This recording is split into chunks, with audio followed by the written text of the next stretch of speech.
southbound. I've been hellbound, riding on the midnight train. Going too fast now, think I'll slow down, standing in the pouring rain.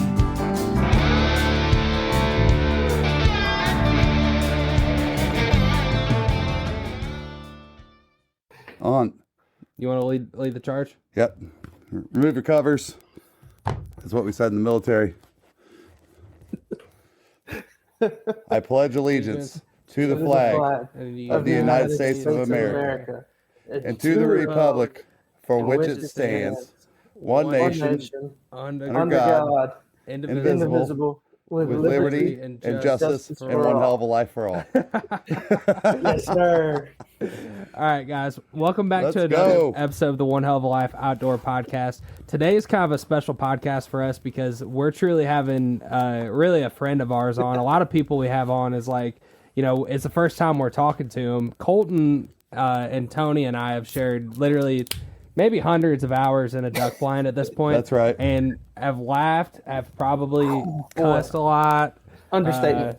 Yeah, I don't even know, but we've had a lot of great times. Colton's like one of our best friends in Arkansas, and we're super happy to have him on. He guides for Delta Thunder. You guys have heard Kade on the podcast multiple times. So, Colton, thank you for coming on, man. Man, appreciate you guys having me. I've been excited, ready for it all week. So, done kick the kids out so we can have some quiet and talk, but... That's right. That's the thing he's most excited about. Yeah, Just getting the break from the kids, man. No, we've shared so much time with you, dude. And, you know, if you guys don't know, Colton will tell you, you know, but he's a school teacher, and thank you for doing that. Football coach. And a hell of a mentor to a lot of young people. And dude, we're just happy to share that part of you that, you know, that makes us so connected, you know? Yeah. I mean, Yeah. Go ahead, man. Go ahead. No, I was just gonna say, give us a little intro, man, on who you are. I know you're from Arkansas, obviously, but I think we're gonna actually learn a little bit tonight, because I don't think we've ever asked you, where you are. Do you like Mexican and do you like shooting ducks? What got you into I do like those. Some of those things, So give us a little 2 second or 2 minute commercial, if you would, on Colton. Well, y'all have already introduced me. I'm Colton Bailey. Grew up here in Northeast Arkansas, originally from Batesville, so kind of the foothills of the Ozarks. Live over in Jonesboro now, close to Kade here at Delta Thunder. I'm a 7th grade health teacher at Brooklyn Junior High. Coach junior high football with Brooklyn. Help a little bit with senior high on Friday nights. And, it's great. I joke with you guys all the time about being a teacher and, annoying kids and stuff, but it's really not. It's a blessing, opportunity to get to see these kids grow and seeing their faces like between classes. All of them are always like, "Hey, Coach Bailey, hey, Coach Bailey." Yeah. They love to clown on me, which is fine. I had kids today drawing goofy pictures of me in class when they finished their tests, and I just laugh. I think it's funny. I don't take offense to any of it. Like if you want to clown on me. It's fine with me. Well, there's something to be said about creating an environment for success, right? And you're good with that, and you're letting them have fun, and that's what this is all about. And they get to learn a little bit along the way. Absolutely. You know what I mean? And it's much easier. We all remember, when you think about how long a class was. It was like 7 years. Yeah, it was 7 years to get through a class, you know what I mean? And then you're like, my God, and if you're having fun, it just zips on by. Yeah, you look forward to going. It's gotta be fulfilling to be like just kind of know low key that you're one of the fun teachers. Yeah, I try. Sometimes you got to buckle down and. We got to get stuff done, but I try to have fun. We try to laugh. Like I said, I let them clown on me. It's fun for me. I just sit back and laugh. So I don't even think I've ever asked you this, but so how did you, because I know you coach football too, how did you get into, was it like you wanted to coach football and then you started teaching so you could coach football? Because I know there's some schools that are like that. Or was it you were teaching and then it was like, hey, do you want to coach football too? Well, originally we'll start back to college. Okay. When I went to college, I wanted to be a physical therapist. Mm-hmm. And my first year didn't go so hot. I had opportunities, away from home, didn't have somebody tell me to go to class, didn't tell me have somebody tell me to do homework, that kind of stuff. So my GPA wasn't real hot. Well, and a lot of people asking you to go duck hunting. Yes, yeah. Being here in Jonesboro, that was bad. I was easily manipulated to miss any type of class to do anything other than it. That's funny. And so I started thinking, I was like, physical therapy is probably not gonna be my thing. Mm-hmm. So what else am I good at? And I thought back in high school, we had a football camp in the summer, and my head coach allowed me to work that from a ninth grader all the way up until I graduated. And cool. I enjoyed it. And it was so cool because we would start them in third grade and they would finish in ninth grade. So we'd have 2 sessions, have third through sixth in the first session, 6 through 9 in the second session, and being able to see those kids go from third graders to ninth graders, like summer by summer, and seeing them grow, seeing them learn the game, seeing their skill levels change. And I was like, man, that is cool. Yeah. And I was like, that's something I want to do. I want to be able to be an influence in people's lives, be able to help kids any way I can. And then I loved football on top of that. So I was like, let's do it. Let's try that. And that's what I did. And I hadn't looked back yet. I enjoy it. Oh, that's awesome, man. That's awesome, dude. No, I was just telling Tristan tonight about he's a sales rep and stuff, and obviously I was when I first started my career, and I got into management, and I said, the thing that at some point you're like, I don't want to be a teacher, I don't want to be a salesperson. What's the next challenge? And I said, when I got into management, I didn't know that I was going to love this so much, but being a part of their everyday lives to help influence what they do, not only just from a work production standpoint, but from a personal standpoint. How can this company embrace these great folks and really just grow this business? And you're essentially doing the same thing with a team, no matter what that team is. You know what I mean? So good for you, dude. I know this, and I just talked to Hunter the other night, and I said, there's not one young man that came out of that program from down there in Bartram Trail with Coach Sutherland. He said the number one thing he was focused on is making you all good young men. And isn't that funny how that's the most important thing? Yeah. Now it's not the tackles or the plays you made, anything. It's all that other stuff, and you remember those influencers, man. They're going to be like, years from now, you're going to be like 1,000 years old like me. And they're going to be like, Coach Bailey, you remember that one time? I hope they do. That's one of my personal goals. I want to continue that relationship with them, throughout their lives. I hope to be able to run into them again. That's awesome. That's cool, awesome. Man. So yeah, to your point, dude, like, Colton, you talk about like, feeling like you're, what you were doing is like, you were seeing these kids progress and stuff like that, and feeling like you're leaving an impact. Like, you mentioned my coach. Like, I don't know if we've ever talked about this, Colton, but just a quick, like 30,000, foot view on him. This guy, he started with the school, in like 2001 and was there until like 2019, 2020. I graduated in 15, but, head of Bible study. Yeah. Head of Bible study, just a unique, this guy, like literally every week we had a character word of the week. So like that was like he made you all write personal cards to your moms on Mother's Day. Yeah, our senior high coach does that kind of stuff. It's cool. We had homecoming, and it was like, well, make sure you go shake the whoever your date is, shake the the hand of the dad, and make sure you tell him when his daughter's gonna be home by, and all that stuff. And it's just like.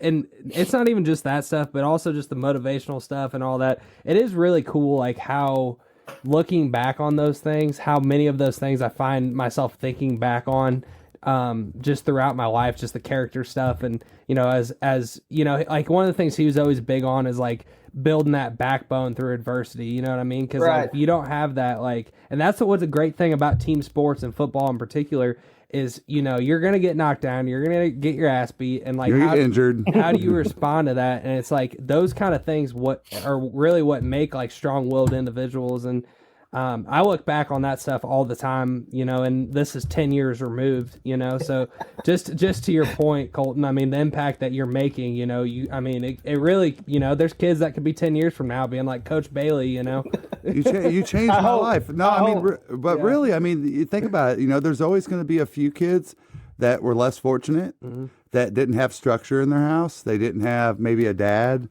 or a mom or, you don't know where they came from. Yeah. You know, and so those relationships, I mean, still today, you know, Coach Beck, you know, was I mean, he's so influential in my life, you know, and Coach Bradley, you know, even though he used to spit in my face when he grabbed my face mask, you know, but You probably deserved it. yeah, I did. Well, I threw too many interceptions, but That'll happen. but it's something. It's neat when you are in a role like that. That's the deep meaning here is that it carries on for years to come. Yeah. You know, and it's one of those things that, especially when you get older, you look back and you go, good deed. You know what I mean? Yeah. Like it could just be one person that you change their life, or you know, that's the opportunity that you have, and I'm happy you're embracing it. That's awesome, dude. Man, appreciate it. So, Colton, you know, we touched on like the school and the football and stuff like that, but I want to hear a little bit about like, you know, what got you into hunting, dude? Like, who was that influence in your life that got you into hunting, and like, what's that journey been like?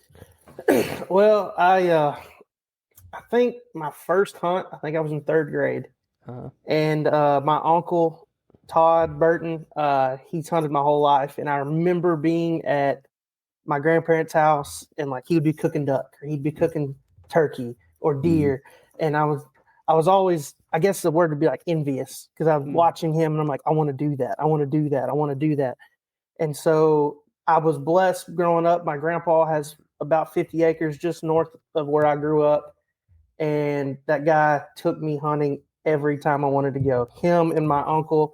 I was sitting here thinking before, you know, you guys called me up, and, you know, there was never a time I could ever think in my young life, if I asked either one of those guys, hey, will you take me hunting? It was always yes. They never told me no. Dude, I want to be your age again. And, you know, it's so like I could call my grandpa the night before and was like, hey, can we go deer hunting after school? And he'd be right there. He parked in the same parking spot every day, every time he come to pick us up. And I was bolting out the doors, and we were going to the deer stand. Man. And so I owe both of them. I cursed Todd more because he got me in the duck hunting, and now I buy a bunch of stupid stuff that I really don't need. That's and, right. Start. Well, at least you're in the same country, basket as a bunch of other people. Yeah. But I owe them a ton. You know, my uncle Todd, like I said, he's taught me everything I know about deer hunting, duck hunting, turkey hunting, and like I said, he's never told me no. And I've never really personally got to just sit down with him and tell him and my grandpa both how much I appreciate them taking me and getting me in the outdoors and feeling that love that I've gotten for it. And I'm super appreciative of them. Dude, that's awesome. That's super cool. And I mean, that's one thing that like I really kind of one of the passions behind like why we do everything we do is like, you know, you were fortunate enough to have people in your life to show you the outdoors, but like I got a lot of friends that didn't, and like thankfully through my dad really like they got to see the outdoors, like they've came hunting with us, and like that I've always been so thankful that I've had somebody in my life too, like, and that's kind of the fuel I guess behind why we do a podcast or why we do a YouTube. It's like, you know, yeah, it's cool, sometimes it's all about killing ducks, but like we really do the heart of what we do is like, you know, trying to influence somebody to do things the right way and want to get into, you know. Yeah, and understand what hunting really is. You know, we want those folks that were previously influenced by big pictures, big videos, to understand that, look, that isn't even the fun part. No. I mean, No. yeah, there's something to be said about big deer, something to be said about a great day of duck hunting, for sure. But those are far and few between. If you've only watched our most recent video, then you're like, you guys are full of shit. But no, but exactly, exactly. But no, but the fun part is everything else. Yeah, it really is. You know, it's and that's what you get addicted to. And so if we can spend more time like talking about, like, one of the things I loved that I think really made Steve Ranella blow up is his ability to dictate reality hunting. Yeah. I mean, 100%. really. And the way he did that was because he's so incredible with his narration. Yes, he's so smart. Because he was a writer, and he's so particular with his words and how he uses them. And I don't know, he's just relatable. I give him the credit for being like the first dude that was like not. I mean, the majority of the hunting community is like, and there's nothing wrong with this, is like, you know, from the outside looking in, right? Like, I know a lot of these guys are smart, but, you know, like the outside looking in, you see these guys and the way they talk or whatever, you're like, oh, that's just like, you know, another southern redneck shooting or whatever. You know? But Steve Rinella's that dude that's like, it draws you in immediately. He's a journalist, he's a writer. Like, yes. The way he talks, he says words I don't even understand. Dude, I've watched probably, I'm not lying, I've been on this kick. Like, I got off of the TV stuff for a long time just because I'll just leave those opinions to myself. But you know, I went back and I've been really like drilling meat eaters lately. Yeah. And I've watched 3 episodes in the last week where nothing really happened at all. Some rabbits got shot. A jackrabbit got shot when they were grouse hunting, and that was it. And gave Steve fleas all over his back. You know, but it was just, like I said, the storytelling part of that. I really feel like with what he has done, it's opened the world to more of reality because he's such a big stage for that, right? Yeah, and Rogan's helped it. Rogan's helped that a ton as well. He's very humbled about what he's went through as far as archery hunting and deer hunting and understanding like the spiritual part of it and all that stuff, you know. So we are I feel like we're in our best time right now from a social media standpoint, to really be on a platform to change lives with these young people and older people. I mean, it's amazing that, you know, my stepdad used to tell me, he said, back in the day, he goes, do you know how many people that's never shot a deer with a bow? I was like, no, I've shot deer with my bow. I'm a 13-year-old kid. You know what I mean? He's like, there's people that have hunted for 10, 15 years and have never shot a deer with a bow. Well, and back then too, like to add context, like I don't know if like you've ever heard this, Colton, but his stepdad would say like it was something if you saw a deer track in Illinois. That was like a cool day. Back in the 50s, I mean, they would all go to Shawnee National Forest, which is crazy to think about. Yeah, they would all camp up back in the 50s. He said they would do archery expeditions at county fairs. So displaying archery, people were just like, wow, you know, and then he showed up one time and is that a caveman? Right. He put a tree stand. I remember it went viral. Back in that time, what was viral in that time was the carrier pigeon. Yeah, carrier pigeon, viral. But check this out. He built a portable. Like to our best of our knowledge, and you can ask anybody. Scribe, write this down. Yeah, but listen, I'll tell you what. There's some big names in the hunting industry that will swear to this, and that is when the companion tree stand came out back in the days. That's the tree stand that Jerry invented. It was the first.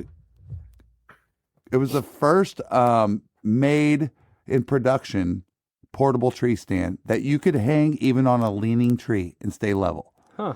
And he showed that off at the Illinois State Fair and had a ramp going up to it with his truck tire on it. Wow. It held. Wow. And it was made out of plywood, chain link, and chains. Plywood seat, plywood platform, and then it had conduit that would hold both the top and the bottom together, wrapped around a tree with a chain link. And what was unique about it is you folded the seat back towards the seat to give you the tightest link. Huh. Then when you fold the seat down, it bit, and it was in a V. And he was the first person to ever come up with that. And it was a big deal back then. And people were like, what in the hell is that? And of course, there was no safety belts or anything like that. But we just stood on a piece of plywood we wedged in between that split tree over there. That's right. So anyway, that's really cool about getting to walk around my grandpa's place. Like you can look up in trees and you see those deer stands, and you're like, my God, people sat in those. Yeah, right. There's some memories, and there surely is. I saw a meme the other day that just said, "Would you climb up this?" And it was an old deer stand. And I was like, no, but I'm going to hang my deer stand above that because a lot of times when you find those old deer stands, dude, absolutely, it's those people, especially on public land. You walk by that and you're like, I want to find my own spot. Bro, it's there for a reason. It's there for a reason. Right. That's right. No, good stuff. Those dudes figured it out before, every electronic tool we have now. Absolutely. That's right. If only he could climb up in those stands and get the memories. Oh, that's man. sitting there would be crazy. Dude, I know, right? Dude, I just watched The Witch Hunter with Vin Diesel last night, and I have to say this. There was a friend of his that was she was called a dream weaver or something like that, and she had the ability to go up and suck your brain and go into your memory and go with you. That's what we would like to do. That'd be awesome. That would be awesome. I need that dream weaver lady. So, looking back on like these memories and stuff like that, I can't help but ask, what I guess would be your favorite memory, but also like I want to hear about like what the first like duck hunting experience was like, because Kade always has like the coin story of him and Hugh Dean going out there and he shoots the 2 ducks or whatever, and I think one might have been banded or something, but well, my first duck hunt, so my uncle took me, and before it got the way it is now, he was in a duck club and they had pits everywhere. Mm-hmm. So all back behind Valley View School, you guys know what I'm talking about. You've been here enough. There was pits. They had pits all back there. Mm. And so, like I said, he never told me no. If I wanted to go, there's always an opportunity to go. And the first duck hunt, I remember, I was so excited. I've watched everybody go. I was finally old enough. And I remember sitting in the dog box on a 5-gallon bucket because I wasn't tall enough to stand in the bottom of the pit. And right at first light, our favorite 2 spoonbills. There we go. Come in and they light on the water, and it's me, my uncle, and some of his buddies. And of course, they're like, "Hey, Colton, shoot it." So I shoot my first spoonbill off the water. And it's back to that time where duck hunting was still really good in Arkansas, and we'd shot a few ducks. And, we look up and there are, I don't even know, 200, 250 mallards all, locked up, and they're just working just like you want mallards to do. And I'm like shaking on edge. I'm like, okay, we're fixing to shoot anytime. We're fixing to shoot any. And I'm kind of like peeking down the pit. And, nobody's doing anything. They're all just sitting. And I whispered, I was like, what are we doing? He's like, we're just enjoying the show, man. He said, it's, we don't get to see this all the time, especially mallards. He's like, we're just going to sit back and watch. And I remember sitting there going, we're not going to shoot any of these. And we watched these ducks work and work and work and work. And they all hit the water. And then they all kind of looked and like, all right, shoot them. And we pop up and we shot them. And I was like, why are we waiting so long to shoot these things? But they're like, no, like we want you to get all of this. We want you to see the ducks work, and we want you to see them decoying, like you've got to learn now. If you want to do this, you've got to watch the ducks. You got to understand like what they're listening to, calls we're making. And I didn't see it at that point. I was just like, no, let's kill. Yeah. And it's that's my first duck hunt memory. And, like I said, it bit me from there, and I'm in debt up to my eyeballs because of duck hunting now.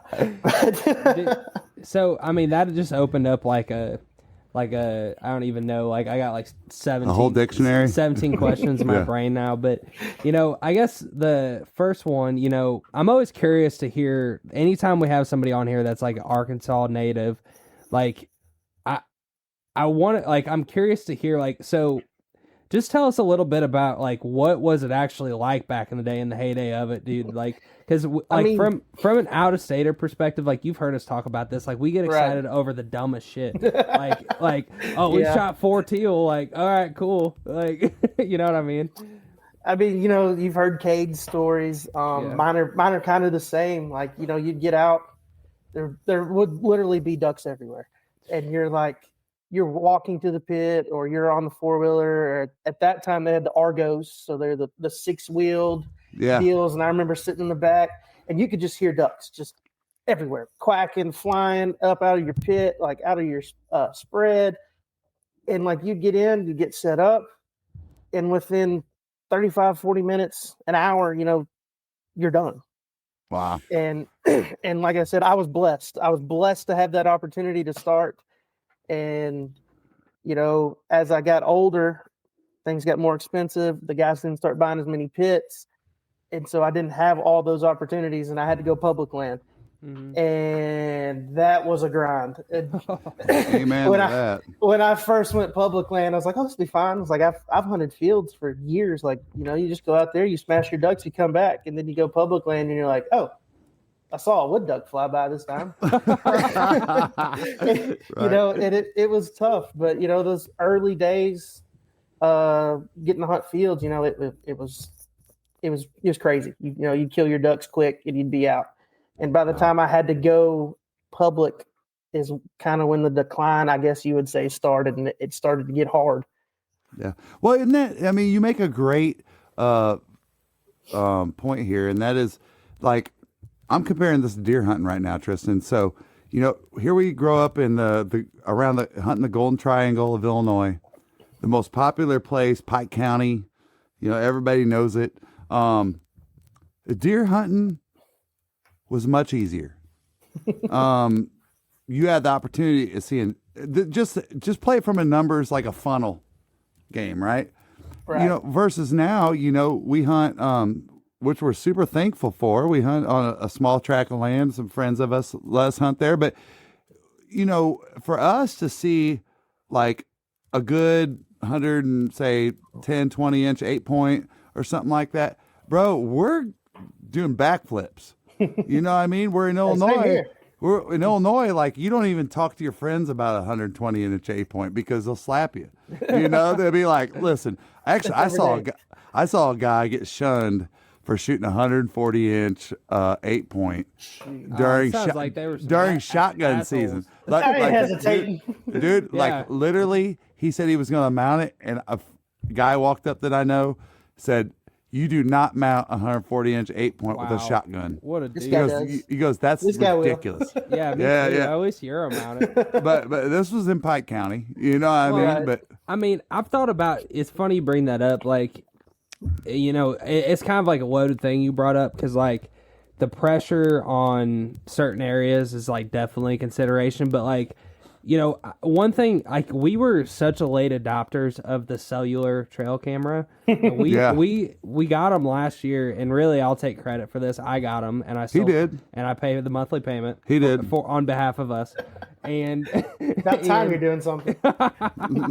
And hey, but how much money you think I've spent, Colton? Probably a lot. Bro, there's a lot. There's thousands and thousands of dollars before I made that little pay for anything. This fall, elevate your outdoor pursuits with Williamson Outfitters, offering professionally guided experiences along Florida's Forgotten Coast. Whether it's coastal duck hunting, inshore fishing, gator hunting, or flounder gigging, every Williamson Outfitters experience is guided by a seasoned, licensed captain, delivering world-class adventure with local expertise. From small private groups to large corporate retreats, our fleet of well-equipped boats and experienced guides deliver first-class outdoor adventures for sportsmen of all ages and experience levels. Call or text 850-251-8650 or visit www.floridaducks.com to book your trip. Williamson Outfitters, making the Forgotten Coast unforgettable. So, yeah, that is true. So, but, you know, we hunt an hour away, even here, like wherever we hunt's an hour away. And it's like, the ability, like, we wasted so much time in tree stands before this, like just going out, like not having an idea of what deer we're doing, because you had to go out and track the damn trail camera. It's an hour away. We had to go out and check to see if a piece of string had broken a trail. Yeah. I mean, so if you cuss one more time and make me edit out one more F-bomb, or, you know, I'm in trouble. Yeah, we're gonna fight. Listen, which I don't care. For the record, I'm just saying, you know, we like to be family friendly. Well, we bring you the reality, and the reality of this situation is that my son is browbeating his father live on the air. So guess what? But you know what? I can't argue with you. All right. So anyway, back to it. So the the whole thing of like saving the gas of like, okay, we're going to spend $15 on gas each time we go to check these cameras. It's like, it makes it like a no brainer over a period of time to invest in them. Well, it's no different than like, honestly, and old timers will agree with me on this, is that we hunted for so many years without safety. Yeah. I mean, like to the point where it seemed odd to put a safety vest on, even knowing the risk. Like it all started with the technology. What it all started with is that you just put a belt on. And that was something to hold you in, you know. And thank God the Tree Stand Manufacturers Association, they've been a very vital part in making that a requirement that when they sell a tree stand, that it has to have a safety harness in it. At least you're like saying, hey, look, don't get up there without the safety in place, you know. But we just never had that. Yeah. You know, and honestly, it took me a little bit when you're trying to afford. Here's where I'm going with all this. These things all cost money, especially, you know, like Colton, I was your age, and, you know, we had, when Tristan was little and stuff like that. And when you have kids and stuff, gosh dang, like $5 is something, you know, that your wife's like, we need it, and you don't need scent spray, you know what I mean? You know, but when it comes to those extra things, like I remember, like how dumb was I to like not recognize that $65-$85 was important to my life. Right. You know what I mean? I mean, just silly, you know, how that goes. But to your point, you know, about how things cost money, dude, and every little thing costs more money, you know, and so it makes it very difficult. What, Colton, I'm curious to see what you think about this. So I feel like the hunting community and what stuff is costing, I know everything's going up, like everything all the time is costing more money. But I feel like some of this stuff, like shotguns, bows, some just the more high ticket stuff, is like, dude, like who's out here buying these $2,000 bows? Well, like I did shotguns every single year. Like I just don't understand. I did that thing about who bows. has the money to do this? Like, and obviously you don't need to do that. But like, do you feel like it's kind of out of control? Because I do personally. Absolutely. It's marketing driven. I mean, we just talked about it. I'm a teacher. We know we ain't got that much money. So yeah, I feel like it's getting out of hand with everybody thinking they got to have the newest, nicest stuff. I think it was Tony. I saw your short or whatever it was the other day talking about your, you know, shooting a bow that was from 12 years ago, and like that's fine. And I understand like they develop new stuff and it's quicker, it's quieter, you know. But 12 years ago, you were still able to kill that 180-inch buck with that bow. That's right. And so, I mean, it's just like you said, it's marketing. They're trying to make you feel like, you know, this is better. This is the. It's in the teens that morning, and maybe you're chasing ducks or geese, but now it's September and it's 85 degrees, and you're hunting early teal or geese. As a waterfowler, you need dependable weather protection that will not break the bank. Founded in 1996, Frog Togs is not only the leader in breathable wader technology, but a company you can depend on to keep you warm and dry, head to toe, no matter your hunting environment. Best thing, you've got to have this. You're not cool if you don't have this, you know, all that stuff. So yeah, I agree. Here's what, on that point, here's what's going to blow you guys' mind about this. And this is, I feel like I just came up with a great idea. Oh God. Listen. This could be really great or really bad. We'll see. Oh, it's going to be great. Listen. There's no in between. We'll see it. I will challenge anybody listening to this that as far as a bow goes, when you see videos of somebody shooting something incredible with a bow and arrow, how many times is it a compound versus a recurve or a longbow? Not very often. It's always a compound. Right. No, I'm talking about hitting aspirins out of the air, shooting doves. Oh, yeah. I mean, just crazy. That is true, yeah. Crazy, like a guy splitting an arrow that's coming at him. I mean, what? That's not made up, dude. People really do that. Yeah. And it's I think it's like some David Copperfield, David Blaine. Why are their names both David? Maybe David's the best shot with a bow. I don't know. But the point is, wait. You don't see people with compound bows doing that shit. Hey, David and Goliath, bro. That's what right. it is. That's Exactly. right. But think about it. So when we're talking about technology changing, why it's so important, blah, blah, blah, blah, blah, is like, how come some of those folks, using traditional equipment, no sights, nothing, are able to perform that way. Yeah. So maybe you suck at performing with your equipment. That's true. If you, There's if you ain't working on the that. craft, you ain't gonna get better. So. I mean, Colton, you'll be the first one to say how good I am shot with my Frankie. You kill all of them. So. I know, I kill every duck, every single one of them some bitches. I shoot them all with the camera. That's You right. do. Every single one. You listen. kill them all.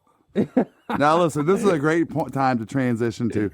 Listen, when we first got to, let's talk about Colton from our perspective. Yeah. All right? Wait. I had one more Colton Okay. backstory question that would Go ahead. lead perfect into what you're about Go to say. ahead. Go ahead. So I want to know, he was about to ask, like, when we started meeting Colton from our perspective, but I want to know, how did Colton and Kade meet, and how, talk about this journey to now guiding for Kade.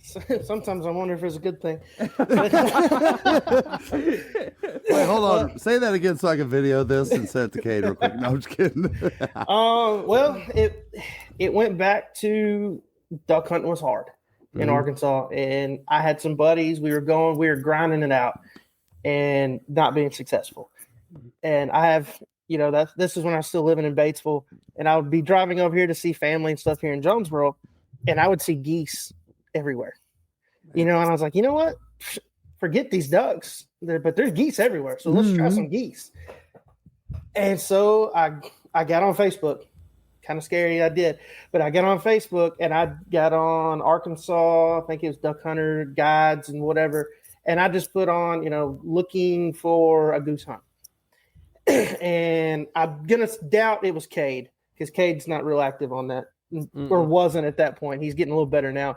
I'm gonna say it's probably Colin that commented on it and said, they had a place. And so I went, and I think we killed, I don't know, 2 or 3 specks that morning. And I was like, okay, this is cool. And, so I was paying, and I was like, okay, now I need to save up because I want to do this again. And it just kind of went from there. Like, I kept going with Kade. Like, I appreciated how he treated me. I know there's a couple times that I went and, we weren't successful in the morning. And you guys know, because you've been around him long enough, he's like, man, we can stick it out. We can try something in the afternoon. We can move here. And, and I appreciated, like, his honesty, and I appreciated the work that him, Colin, and then later when Grinder came into the picture, the work that they did to at least try to make sure I was successul. Yeah, give you the opportunity. Yeah. And so I was like, you know what? I like these guys. So I kept coming back. And I, like you guys have said, I enjoy, of course, I love shooting stuff, but I enjoy the before, I enjoy the after, I enjoy the putting out the decoys, I enjoy the picking up the decoys. And so, like, I got to where... Kade, did you hear that? That Colton's going to pick up all the decoys this year. I will. I don't have as much love for it now as I did, but but we are close enough that you turn around and go, Tony, get your ass out here and help me get these decoys. But so I got to where, like, I was showing up early to the hunts, and I would help put out decoys, and I would stay after, and I would help pick up decoys. And so, like, I was trying to emboss yourself in the experience. Yes. Yeah. And then I guess it was 2 or 3 years ago, my wife and mother-in-law decided, what's a good birthday present for him? And I don't want anything, because I tell everybody when they're trying to buy me stuff, like, if I want something, I'm just going to go buy it. Yeah. Like, if I can afford it, I'm just going to go get it. Like, I'm not going to wait for my birthday. So I'm like, don't worry about getting me anything. Yeah. Well, they, behind my back, got a hold of Kade. And Kade sold them a membership for me to come hunt whenever I wanted. Oh, wow. And so I was going to bring that up. That's what I remember. Yeah. That's about where I came. That's about where we all kind of met then. And so it went from there. So I would still. What's up, guys? If you want coffee that doesn't suck, you probably can guess what I'm going to say. Get the Duck. Dirty Duck Coffee is the official coffee of the One Hell of a Life Outdoor Podcast, and they have a great lineup of different coffee blends, everything from Morning Wood and First Flight to Dark Dynasty and Suns Up, Guns Up. You can't go wrong with Dirty Duck Coffee, and they have a great lineup of cold brew cans, mocha, French vanilla, original cold brew, and cinnamon teal snickerdoodle. If you want 15% off your next order, use code OneHellOfALife15 on your next order. And then I guess it's 3 years ago now, Kade, I came back because I got a job over here. And Cade's like, hey, man, you're moving back to Jonesboro, right? I said, yeah, I'm moving back. And he's like, do you want a guide for me? And in my head, I'm like, absolutely, I want a guide for you. Because like I said, I liked how he handled his business. Now, I get it. You can't make everybody happy. You're not going to make everybody happy. Yeah. But he, to me, always tries his best to put you on ducks, put you on geese, put you on dove, whatever it is. And so I was like, I can stand behind that dude. And he works his tail off for people. He gives away veteran hunts. He gives away youth hunts. Like, I can get behind that dude. I was like, I want to work with this dude. I will work with this dude. I'll put my name with his name, and let's go. And so I told Erica about it, and she was like, I don't know. I don't know. And I said, well, let me put it this way. I live in Jonesboro now. I'm going to be duck hunting. Yeah. Do you want me to get paid for it? Or do you want me to go do it for free? Because I'm going to go do it. And she said, well, if you put it that way, she said, I'd rather you get paid for it. And I said, okay, that's what I thought. And so, I went from there, and it's been a blast, and I'm looking forward to this year. And we'll see what kind of crazy memories we can make again this year. I love hearing the backstory of that, dude. It's honestly so cool. I mean, because kind of like y'all, started as a client and then and made a friend, a lifelong friend.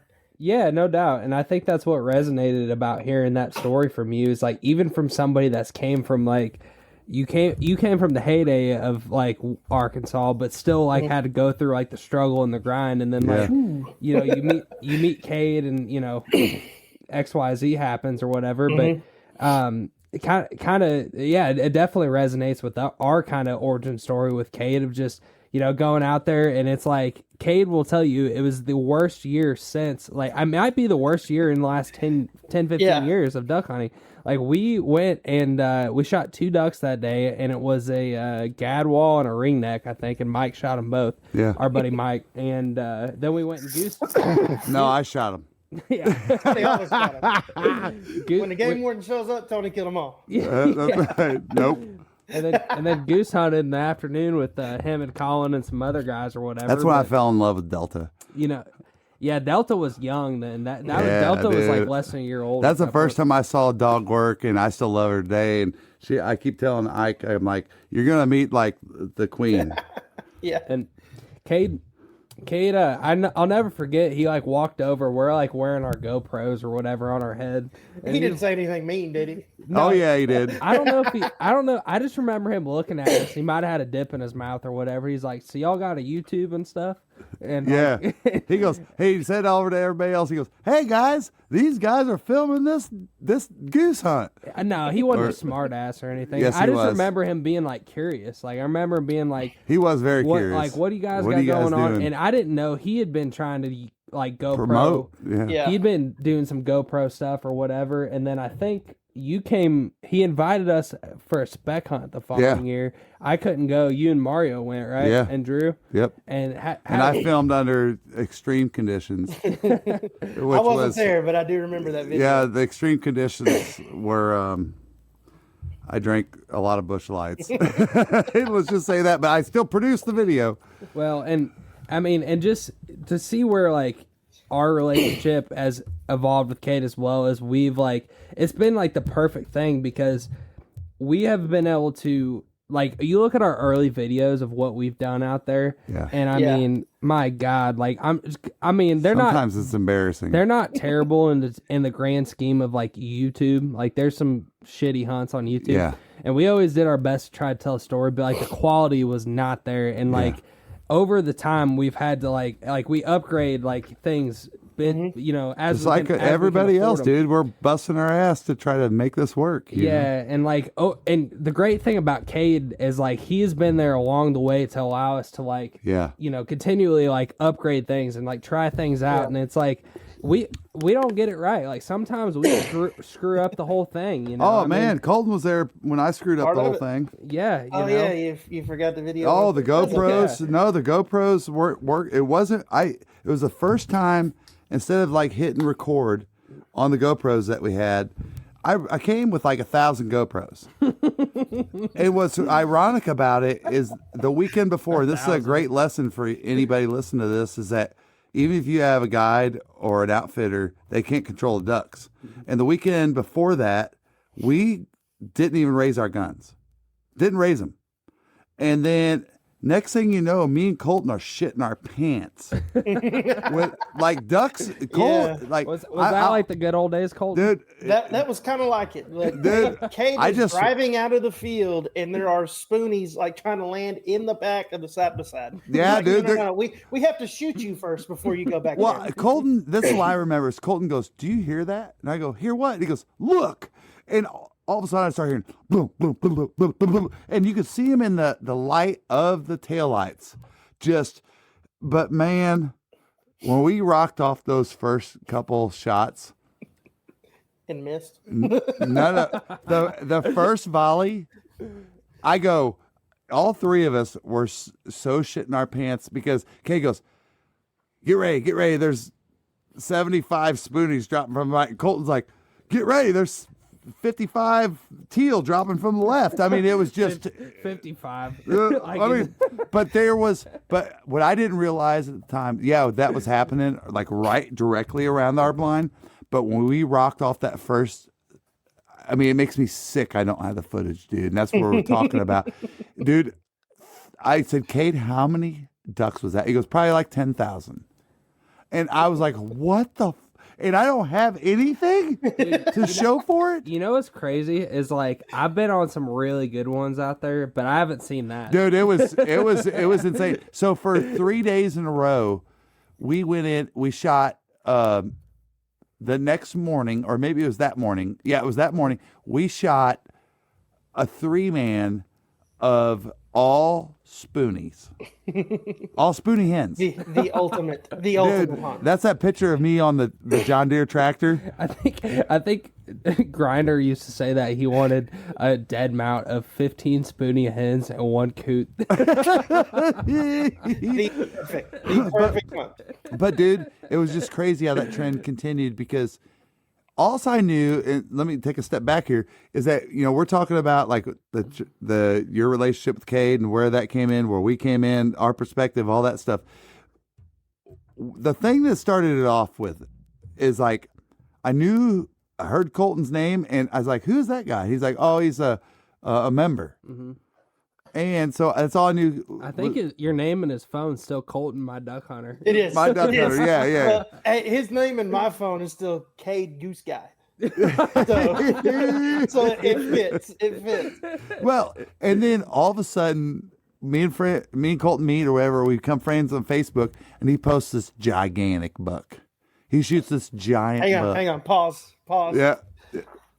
You got him? This one? Yeah! Let's go, dude! Let's go! All right. That's what I'm talking about. But anyway, he posts this picture, and I say, Kade, I go, Jesus God, I said, that's a giant dude. He goes, luckiest I've ever met. I'm sorry to say it again, but that's exactly what Kade said. So then I go on this hunt with Colton. Yeah. And I'm like, dude, that's great. Then for 3 days in a row, we just kept like 4-man, 5-man, 6-man, and just shooting everything under the skylights. I mean, it was an insane 3 or 4 days, where it just was right. Everything was right. But I said, you know what? I'm not ever hunting without Colton. Well, okay. So I want to touch on that real quick. Go ahead. Yeah. So back in 2001, November 18th, I lost one of my best friends. He was a police officer in Batesville. He's responding to a call on a rainy night, lost control of his cruiser, and passed away. Damn. I got that call, or not call, but I guess I'd seen it on Facebook that morning. And I I was going to hunt that afternoon. I was kind of shook up. I was like, I don't know what I want to do. Do I want to hunt? Do I want to go home? Do I want to maybe go see his family? Because he has a brother that I was really close with too in high school. And I was like, you know what? I'm going to go hunt. I'm going to go hunt. That's what I'm going to do. And I got to my grandpa's farm and I pulled up to the bottom gate. And before I got out, I was like, you know, I'm going to pray. And that's awesome. I'm not the best Christian at times. And I definitely can be better. But I was like, I'm going to pray. And so, you know, I didn't pray to kill a deer. I didn't pray. I just prayed, you know, Frank, his name was Frank. I said, Frank, come sit with me tonight. Just be there with me tonight. And I ended up that night, I killed 2 8-points. Not the biggest deer, dude. But so I shot the first one. It was maybe 30 minutes in the stand. And the second one come out right before dark. And, you know, I'm sitting there and I was like, I'm going to shoot this one too. I pulled the trigger and just instantly in my head, I heard Frank's voice say, "Good job, Colt." And he was a huge Texas Longhorn fan, loved Colt McCoy. And so he called me Colt all the time. And so I heard it in my head that night. And I was like, you know what? That is something I'm going to do before every hunt. Yeah. And I do it every morning, like when I'm going to hunt with Kade or whatever in my truck on the way over there, is, you know, I pray and I give thanks for the opportunity. I'd never asked to kill limits. I'd never asked to kill ducks or, you know, any of those. I'm always thankful for the opportunity, the place to go, the people I get to go with. You know, I'm always asking, you know, because we're guiding people from all over the country. Yeah. And I'm always asking, you know, I put on your show, you know, the reason why they come here.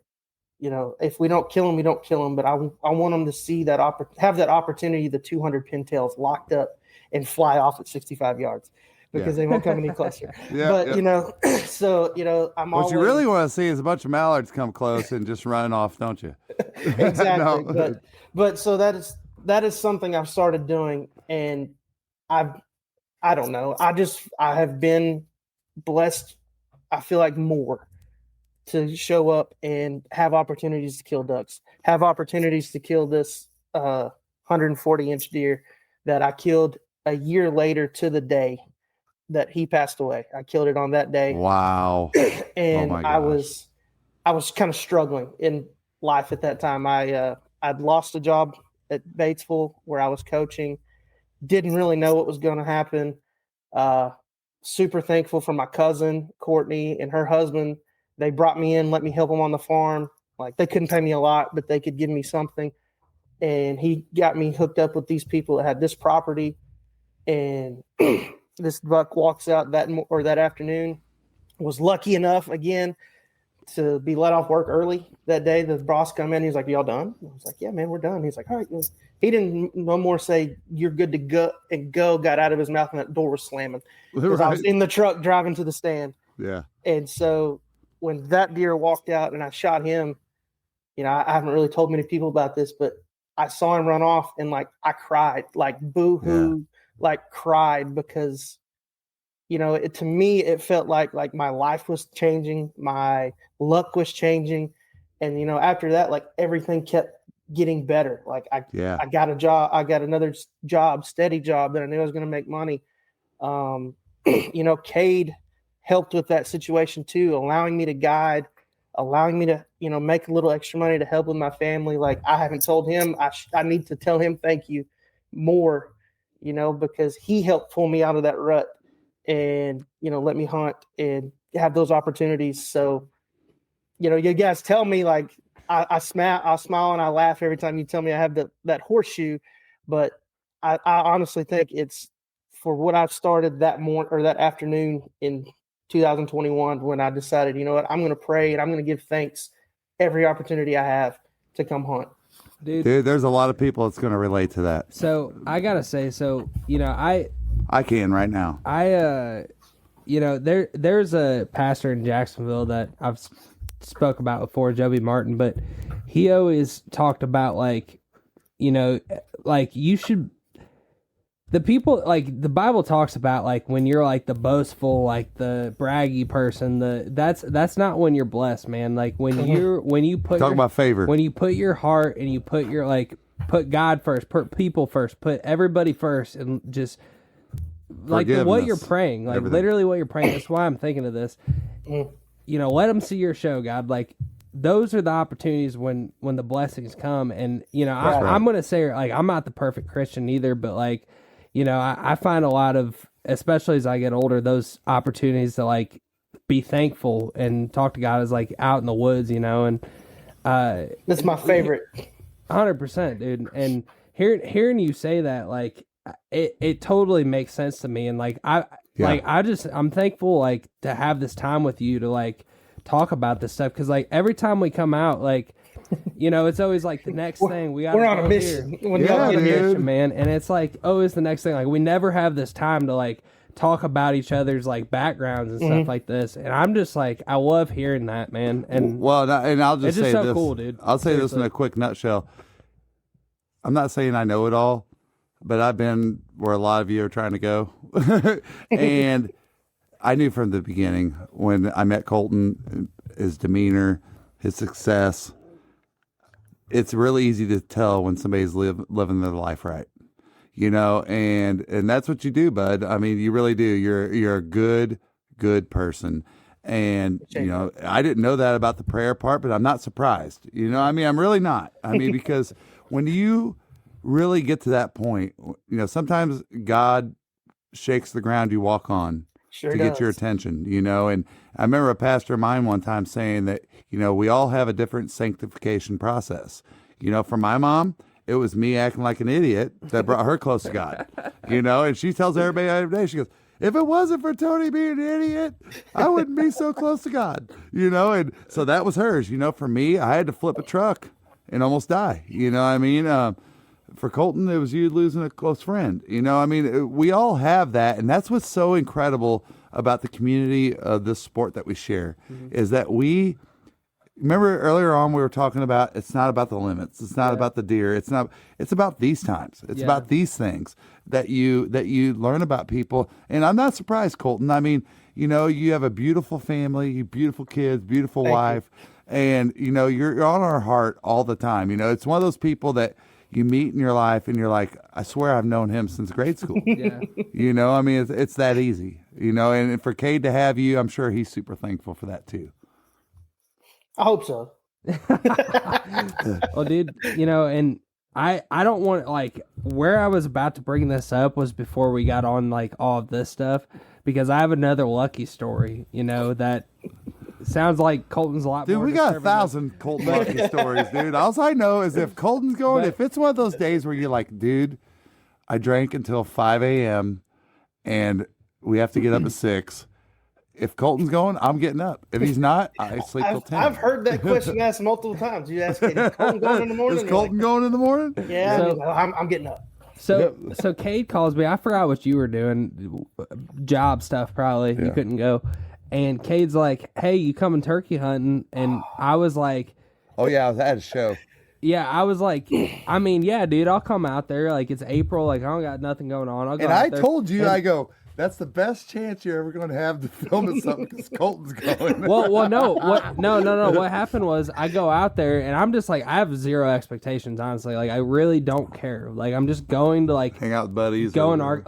Because every time we go out there, honestly, I love going out there when it's not hunting season, because I want y'all to know, like, we like you outside, just like ducks. We could be buddies outside of duck season. It's important. So to me, it's like, you know, whatever. I don't even care what happens. I'm going to see these guys, like, whatever. So we go out there, and we get there that night, and Cade's like, well, I already shot my Arkansas turkey or whatever. Wait, I'm trying to think about the story. Did you shoot? Yeah, it was. Yeah, that's what it was. He had shot. You can kill one a week in Arkansas, so he killed his for that week. Yeah, he killed his Arkansas turkey, and he's like, "Well, are you hunting?" I'm like, "Well, let me see or whatever." I look up the licenses. It's like so expensive for out of state. I'm like, "Bro, I ain't hunting." And he's like, "Well, Colton wants to hunt." I'm like, "Sweet, let's all go hunt." So, you know, we went to Missouri at the beginning of the day. We went to his family property out there, and like I think we, you know, scared a turkey off the roost and saw a freaking possum in a field that we walked right up to. But, you know, I'm about to turn the story over to you in a minute. I'm just setting the preface here. So you know, we were like, yeah, whatever. You know, it was just like we saw a turkey at least, and that was the morning. And then Kade had this property in Arkansas where he'd killed a turkey off of. And he's like, well, you know, by the time we get down there, it'll be like 11:30, 12 or whatever. And let's just see what's going on. And we get down there, and I'm going to turn the story over to you, Colton. Well, you know, we're driving back to Jonesboro, and he's like, hey, so we can take this road right here, and we can drive by that property that I have permission on. He said, there's been 3 birds in it. And he's like, and you know how Kade is. He's like, I almost guarantee it. Yeah. that them birds are in that field. And so, you know, you always kind of take Kade with a grain of salt sometimes, but I mean, the dude does know what he's talking about. He does his work, does his homework. And so I'm like, let's do it then. Let's check it out. And I remember we roll around that corner and there's 2 of them standing out in the field. He's like, see, I told you they're out there. And so we're like, okay, then, so we park and we're like, you know, we're deciding, what are we going to do? How are we going to get to these birds? How are we going to approach these turkeys from what, 700 yards? Yeah, we were way out there. Yeah. And as luck should have it, they decide to start walking to the corner of that field to the woods. Mm-hmm. And Kade was like, hey, let's cross this ditch, get across this field, get in this other ditch, and we just walk down this ditch right to him. He said, surely we can call him right back. And we're like, okay, well, I don't know the property. Kade does it. And of course, if Kade jumps off a bridge, I'm going to jump off a bridge behind him. Yes.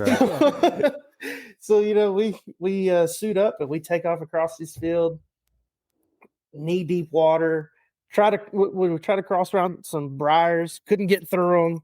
We were like, nope, let's go back. We went back, found another spot, and we get down in this creek and we poke our head out. And sure enough, right down there in the corner, that turkey standing there with his head up. and so we're like, I'm thinking this isn't going to work. This never works. Dude, you know? No, I'm sitting here like, the coolest shit about all of this is I have all of this on film, by the way. And by the way, I was getting somehow you were like explosive with your hands because you were giving me play-by-play. Giving a play-by-play. Tristan's texting me play-by-play while he's filming. And I'm sitting there, I'm like, dude, because I'm pinging them, dude. I'm just like, dude, what's going on down there? This isn't out west stalking a mule deer when, like, you know, you got the wind in your favor. This is a turkey that can see you from a mile away. Yeah. I mean, luckily that ditch we were in was pretty deep, so we were concealed. But the whole way down there is like, this is not going to work. This is not going to work. We're going to poke our head out. He's going to be standing right there, and he's going to take off running. Yeah. And we poke our head out and look, and sure enough, he's just far enough away. And so now we're like, okay, this might work. How are we going to get positioned that Tristan can film this? Kade can see the turkey. I can see the turkey. I can shoot the turkey. And so, I don't know. We moved like 2 or 3 times. I was on this tree and Kade's like, no. It's not like you guys ever prefab this. You know what I mean? It was on the go. On the fly. Yeah. And so I remember, Tristan, you were, I don't know, 20-ish yards back behind us. Mm-hmm. And Kade was like, no, go to this tree. No, go to this tree. No, you go back to this tree. I go to the street. No, you go here. You go. And I'm like, dude, this is not going to work because we could not figure out what we were going to do. And then he calls, and then I hear you go, "Hey, he's walking this way." And I'm like, "No way, no way is he walking this? He's not walking this way." And Kade just yelps a little bit more, and he keeps walking. And I was like, I kept looking at Kade because we were far enough away, and I was like, I can't see him. And he's like, "No, he's coming. He's coming." Yeah, because you were like basically parallel to brush. Yeah, like give people a visual of like what this was. Colton's like, here's the ditch, here's the field, the turkey's over here to our right, like extreme, and Colton's like basically parallel with the brush and the turkey. Yeah. I'm over here kind of like, I can see it all because I'm back at this angle. Cade's like up here, so I'm seeing Kade, and then I see Colton over here, so I can see the turkey, I can see Kade. Colton can't see anything. I can't see nothing. And then shit. Kade keeps telling me, he's like, you don't have him until he's flopping. I'm like, well, I don't have him right now because I can't. I would have smacked Kade right then, dude. I would be like, "Are you stupid?" Which that's in the video. That's probably one of my favorite parts. You can see me looking over my shoulder to him saying that. And I'm like, this is not happening. And I kind of glance back at him like, is he coming? And he's like, yeah, he's still coming. He's still coming. And then he's going, can you see him? Can you see him? I was like, I can't see him. Yeah. And I don't know, he's like 25, 30 yards at this point. Like we've been in this ditch for 35, 40 minutes. And he's like, dude, can you see him? I was like, I can't see him. He's like, he's right here. I was like, I can't see him.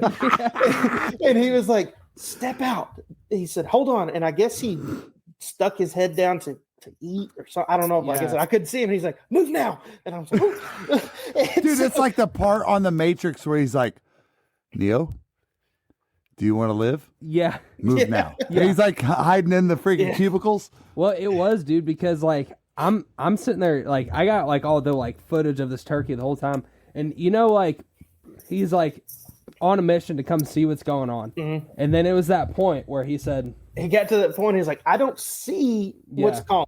It should be here. I can pinpoint it to. It's not here, and so he. By the time I finally, how many yards is turkey at this time from you, Colton? 20, 25, maybe. By the time I see him, he's in that posture, like head up, looking like he's fixing, color head changing. Bolt. Yeah, like he's like, this is not right. She should be here. I've heard her. She should be here. And so I'm looking at it, and I'm looking at Kade, and I was like, do you want me to try it? Because I could see, like, I had brush all around me, all around the turkey, and there's like a hole, literally about this big, that its head was perfectly in. And I was like, and I looked at Kade, and I was like, do you want me to try it? And he's like, yeah, try it. And I went, boom, and I pulled the trigger, and the bird disappeared. And I was like, all right, I got it.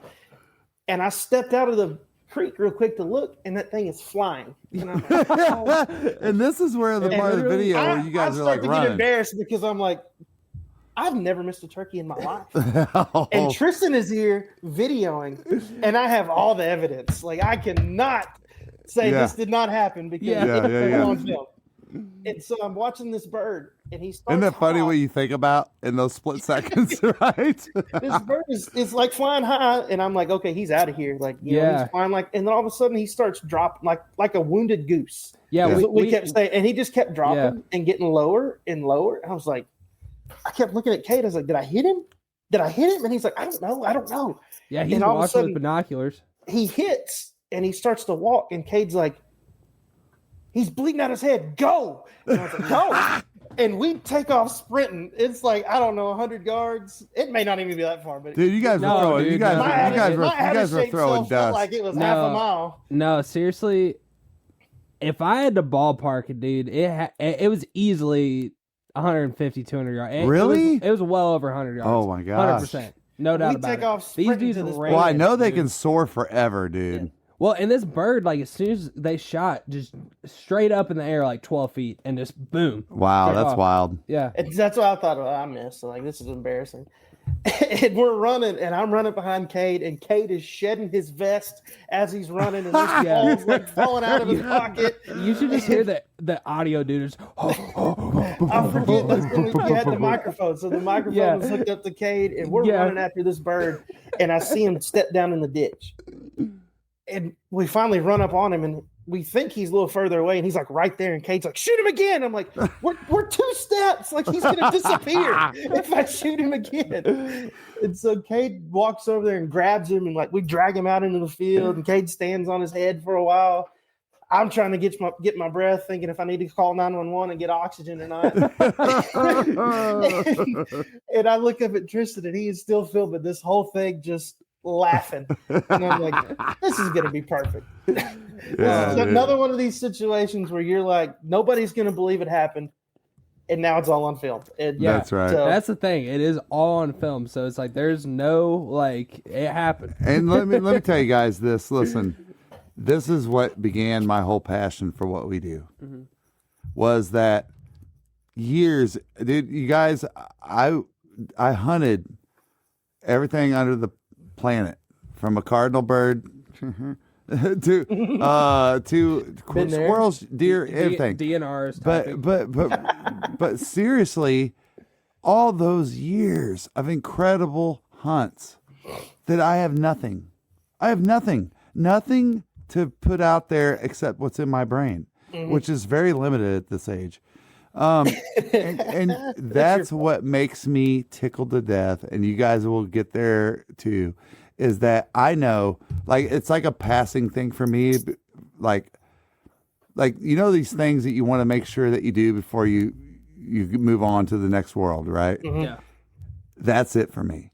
Is that to see you guys like be able to have these opportunities and be filmed And when you guys get my age and you look back on this shit 30 years from now, 20 years from now, you're going to be like, bro, can you believe that shit happened? And you have every detail of it, And I love that for you guys. I love it. I love it.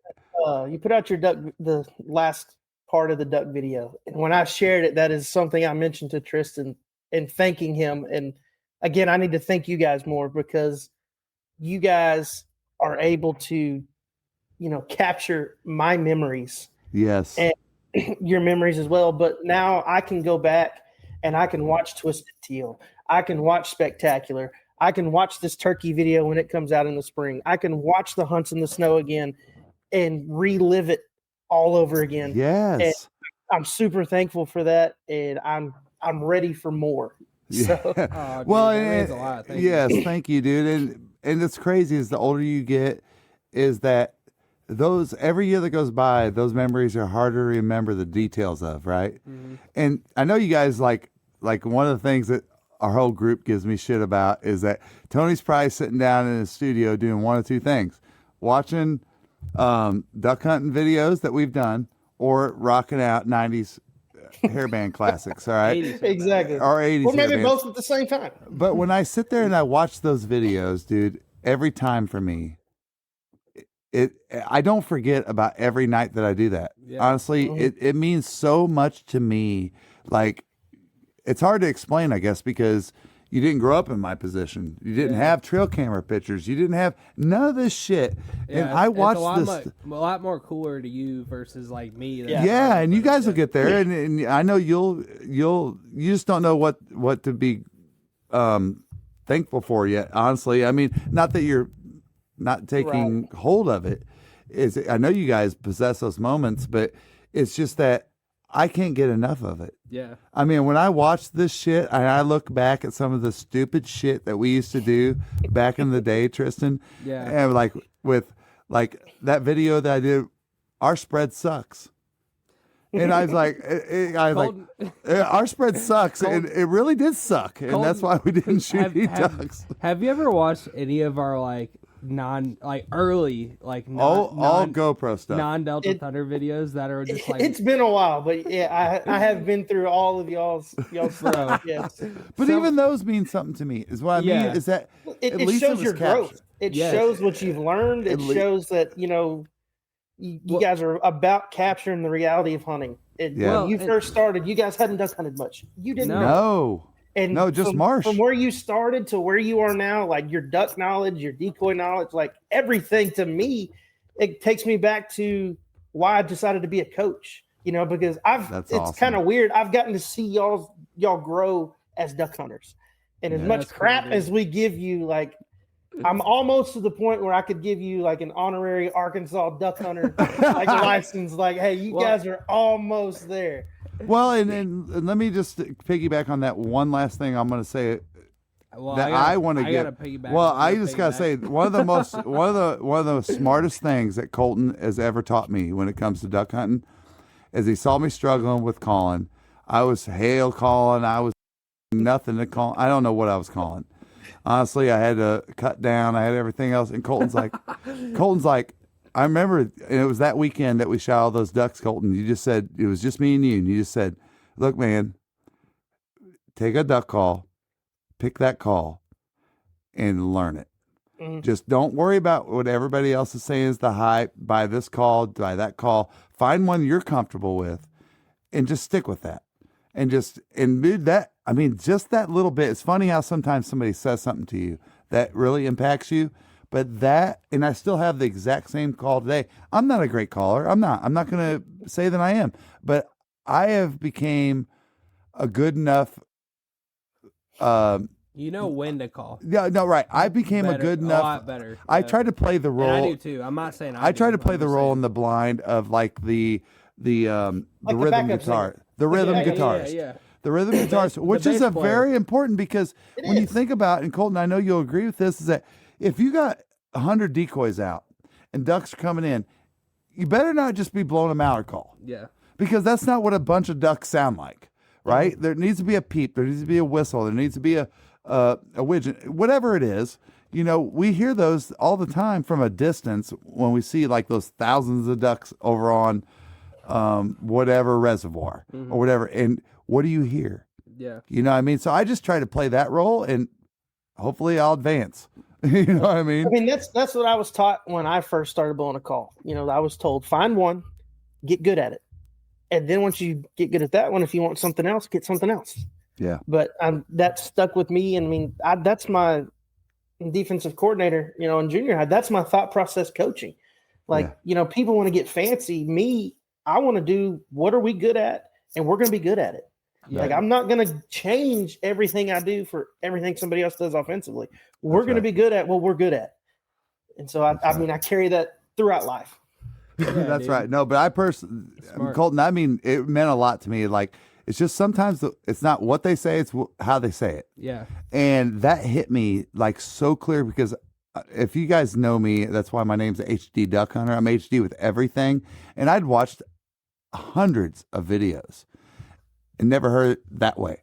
Well, I think one of the things, like another like outsider looking in thing is like the way we like view y'all in Arkansas is like, you got like, I'm trying to like make this as like relatable as possible, but like it's, to us outside looking in, it's like super intimidating to like go to Arkansas and do anything. Blow a duck, like especially public land. We're not the friendliest when it comes to duck hunting in these parts. Dude, just like blowing a duck call in a blind full of killers. How do you earn the right? You know what I mean? Like just like anything I like fought that. Yeah, it's like it's all intimidating. So it's like, thankfully we got like a friend group now where it's like not as like intimidating as it was, but like that's how we look at it. So like I can imagine like why that meant what it meant. Yeah, well, and I've gotten to the point where and keeping in mind Kade's incredible way of comedy, but I've gotten to the point to where now I've gotten at least enough confidence in what I can call, what I can do, that even if he tells me to shut up, I tell him to shut up.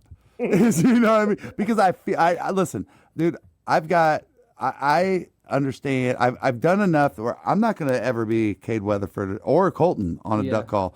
I mean, you guys both blow different and you blow the same, but you guys play off each other, and it's like, well, I love watching that instrumentation. It's like watching a band play to a perfect tune. Yeah. You know what I mean? And a lot of times I just sit back and I'll just be like, if it was just me and Colton and Kade, I'm being the middle guy and just watching these two, and playing off of that. How can I kind of play that rhythm guitar? You know what I mean? That kind of stuff. And it's a great learning experience. It really is. Well, and one thing I'll piggyback off that is one of the coolest things I've seen and learned over the years is like, everyone talks about like ultimately it's, you want to sound a certain way, but it's more about like when you sound a certain way. And like I've seen you and Kade like multiple times, like which I think is really cool, is like ducks are landing like out in the field where you don't want them to land, and it's like because but the reason you're calling so loud is to get their ass up off the water. We're trying to blow off the water. We want to sound so bad. They're like, oh God, not here. Yeah, exactly. And then you get them back up in the air, and then when they're close, you guys start talking slower, and then that you get them out on a turn, they're not really looking at you, and then you get their head to turn, and then back, same kind of soft thing. And flight control. Yeah, you just watch like you guys do that over and over again over, like we mentioned, hundreds of hours of hunting with you guys. You start to learn like, it's the body language of these ducks. It's a fun it's a fun experience especially for me. Like I achieved everything I wanted to do bow hunting. Yeah, I really did. And I mean, thank God Tanya stayed with me, because I mean, there was years that I spent 200 hours in a tree stand, which is unthinkable. Yeah. Especially with little kids, that she allowed me to do that and that kind of thing. And so for me to learn the things that I've gotten to learn from you guys, I really do take that with a grain of salt. You know what I mean? I really do. And just try to be better and learn and just fill my place. And when Kade gives me shit about blowing my duck call, I go over and kick him in the nuts, or whatever it is. But no, it's a great learning experience. And Colton, there's no way I can't think about, and Tristan, please, I'm going to send you the video for this to throw this on this podcast if we can. But Colton, from your perspective, please tell the story about the 12-year-old boy. Oh man. Dude, listen, if you guys want to hear a good story about a kid that has never duck hunted in his life, Never. and shows up and asks the owner of Delta Thunder if he can blow his duck calls. Oh God! You can just only imagine what me and Colton and Kade did. But Colton, tell him. So I guess backstory is the young man's mom cleans Cade's lodges, and the dude is ate up with duck hunting. Yeah. And so I've seen him around the lodge before. 12-year-old boy. 12 years old. He had calls on, but he never blew them. He just had them around his neck. And so it's one of those deals you're like, this kid wants to hunt. You can tell he wants to hunt. I think mom was, wanting to ask Kade, but, just kind of a weird situation. Yeah, I mean, if you think he's running a business, I want to ask him for something for free, that kind of thing, yeah. And so I think, if I remember right, Kade asked him, we didn't have any clients. Tony was in town, and he was like, hey, do you want to go duck hunting? Yep, that's how it went. And it was absolutely like there was no, and I think he almost fell running through the lodge to go ask his mom if it would be okay to go duck hunting, go listen to the morning. And so, of course, it worked out. He got to go. We show up that next morning. We get in the pit.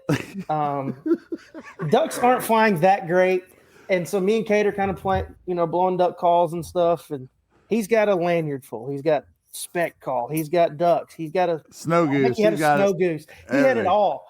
And so I bet he had 8 calls. He had a bunch. And he, it's slow. And he looks down there at Kate and he goes, he's like, do you care if I blow my call? And we're like, there's nothing really flying, whatever. Yeah. Go ahead, man. Now, mind you, kid's never hunted before. Yeah. Dude, he picks up that duck call and just rips it. Just feed. And I'm like, dude, we started crying, laughing. All of us were crying. I looked down the pit at Kade and I'm like, who is this kid? And I'm like, I think Colton even said, he goes, damn, he blows the call way better than you. I did. And so I looked at the dude. I was like, where? You've never hunted? And he's like, no, sir, I've never hunted. And I was like, where did you learn? He's like, I watch YouTube all the time. Yes. All I do. And he taught himself. I just like the sound, and I wanted to learn. And so he had a spec call, and he was like, you want to blow it? I was like, sure. I'm not great on a spec call. I can make enough noise to be dangerous. And I remember when I first picked one up and I blew it, and I was like, what in the world? You don't blow this like a duck call at all. Yeah. Yeah. But this kid picks it up and rips the spec call. And I'm like, he did. And I'm like sinking down in the blind at this point because I was like, that is way better than I've ever thought about doing. And same with the snow goose call. He's like, yeah, I can snow goose too. And he just, and you're just like, dude, he was throwing Rossi's nose. Yeah. I mean, dude, he was just like varying it. And I'm just like, holy shit. Like, that became the highlight of the day for all three of us. Was like, dude, he loved it. It was surreal. So much that he taught himself and not ever knowing if he was going to get an opportunity to duck hunt. Yeah. Like, he loved how unique is that? The challenge, I guess, of blowing a call, making different sounds on calls, blowing a spec call, blowing a snow goose call. And to me, I was like, that it took me back to like myself. I was like, that was me. Like, yeah. He treated it like a musical instrument. Except the part I was fortunate to be able to go at that age and almost always have a place to go at that age. But the way he fell in love with the call, I was like, hey, this kid he's going to be something. He's good. He's good on the call. And Kade told him when he gets a little bit older, he's got a job at Delta Thunder if he wants it. So, actually, he said in the blind when he was blowing it, he goes, you can blow the call way better than my guys. Do you need a job? Is what he said. That is what was said. You're right. And what's cute is probably about a month ago, didn't he reach out to One Hell of a Life and he said, hey, Mr. Tony. Well, he's on TikTok. His name's Colton, and as well. As yeah. You. And he's always like on TikTok liking our stuff and messaging us. He's like, tell Kade I said hi or whatever, Yeah, so cute, man. But that's what it's all about, isn't it? We need to think about getting a a youth hunt set up for him. Yeah. That'd be really cool. The youth hunt, is that at the beginning or is it also at the end? It's split, I think. Yeah, I think between the first and second split, I don't know the dates. Well, I think they do it at the beginning of season right before, and then at the end of season one day or something. Yeah, the weekend before. On the same, typically. and they do now that they've got the veteran hunt like one day. I think they do youth the same day. Mm-hmm. Oh, okay. Yeah, and it'd be cool if you guys could come down, or we're available, and like we film him like youth hunt, like he gets to shoot. Let him be the guide. Let him guide us for real, dude. Like, let's see what you got, buddy. Yeah, dude, that would be killer. Like one of the things we've always wanted to do is like we're so big on this like trying to tell the story thing. That's one of the things we've always wanted to do is like do the youth hunt thing. That would be neat if we could connect on that. Yeah, heck yeah, man. But dude, listen, we can go on all night long. But the thing that I wanted to end this with is that obviously we all just love Kade to death, and he runs an incredible business out there and stuff. And Colton, just give everybody from your perspective, from an honest friend to friend, day in, day out. You're there with Kade. You work for Kade. Like, what's the experience like out there? The experience. If you haven't got to experience Kade Weatherford, you're missing out. That's right. The dude never meets a stranger. Nope. Always has a story. And he's super knowledgeable about ducks, geese, deer, turkeys, and he's never afraid to like help you. Like he's going to help you in any possibility he's going to try. That's right. And so like I've said earlier, that's why I decided when he gave me the opportunity, like absolutely I will jump on board with this brand, and I will crash and burn with you if that's what happens, or we'll take it to the moon if that's what happens. But that's the way he treats people, and we've seen a few comments and stuff, but like I said, you can't make everyone happy. No. Right. But 98% of the people are going to leave Delta Thunder happy. That's right. Whether you kill year. A duck or not, like he works his butt off to give you that opportunity. Yeah, that's right. And to me, when I was doing that, was going with a guide, like that's what I wanted. Like I knew, like as a hunter, like you're hunting, you're not killing. And so the way Kade worked, that's what stuck me with him. So isn't the biggest fear of anybody that when we're out of state and we're we want to get a field with an outfitter, or the first time we booked Tristan, remember when we were there, I was so skeptical, the VenQ thing and the Kade and all. I was, ask Tristan, dude, I was super skeptical. But the thing is that because you're spending your hard working money, exactly. It costs money to do this shit. And you're like, is this the right person? Is this the right fit? That kind of thing. And for $250 a day, listen, to go hunt the Super Bowl state of the world of duck hunting, you're not going to get anybody who works like that. And as Mr. Glenn says, if you don't have fun, it's your own fault. That's right. I mean, that's true. Like as crazy that should as be Mr. Cade's new statement, his new business. That should be his Delta Thunder. The mission you statement. Don't have fun, it's your own fault. That's what mission statement, right? Yep, for sure, man. But no, Colton, man, I hope the kiddos are doing great and the wifey's doing great, man. I know we got on this podcast, but that's always the thought of us is you and your family and all that stuff, man. But I wish we had more time spent together at the Ducks thing, man. We were just freaking. I mean, that's crazy. You guys have to market and get yourselves out there, and that's great. I'm glad you guys get that opportunity. I'm happy to see y'all grow, and your subscribers grow and your content grow, and just everything you guys have done has been is crazy. And just like seeing you guys there with the Frog Talk booth, and you're like, all right, hey, these guys might be going somewhere. Just stick with them. Some big things might be happening. So well, but people like you are a vital piece of that. Yeah, no doubt, and that's why it was cool to be like there for a moment. It was like Kade, you, like the whole crew. Yeah, the kiddos were there, and kids. Yeah. No, that's what it's all about, man. I had a mad kiddo a few weeks ago. I took him dove hunting, and she could not shoot a dove because I don't have anything small enough for her to shoot. And so now we are on the search for her to have a gun to shoot a dove. So there you go. All right. and so I'm excited about that part. So I know I got one that's wanting to. The youngest one, I imagine he's going to follow right in sister's footsteps because he does with everything else. So I'm excited for that future to begin. Hell yeah. Well, dude, you just keep pumping that influence that you put into those young people, and thank you for what you do for that. And I know that those kids are going to look back someday and just be like, Coach Colton, my teacher Colton, and everything. It's an incredible position that God has put you in to influence people. So good for you. Appreciate y'all. Thank y'all for having me on. I've been looking forward to it since you texted me a month ago. Well, sorry it took so long to line up, dude. Just freaking. Well, and honestly, you guys, when you're as famous as y'all are, I get it. I don't know about that.